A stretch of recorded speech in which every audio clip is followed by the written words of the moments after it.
Greetings folks, it's Sarah with Obadiah's. Today I'm here to talk to you guys about the Empyre Boilers.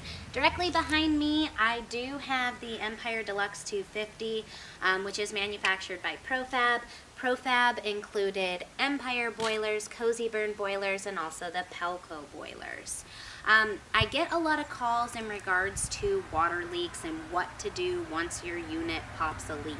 So there is one specific area around the reset switch that can get melted that could potentially cause a water leak, which I have another video on that I will link you guys to.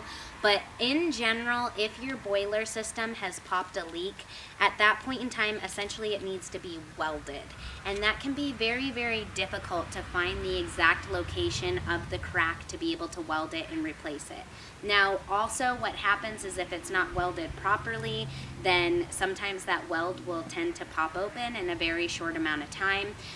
If you're handy yourself and you do welding, it might be worth your time to try and find the leak and weld it yourself. But in general, once the boiler system has popped a leak, it needs to be replaced.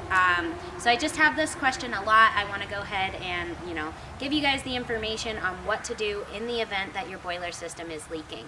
So if you are in this unfortunate situation where your boiler system is leaking and you need a replacement unit, we do sell a variety of boiler systems, so please don't forget to just give me a quick little call. I'm always here to answer your guys' questions. If you guys find these videos helpful, please don't forget, give me a thumbs up, click the subscribe button in the corner of the channel. Thank y'all for watching. Have a wonderful day.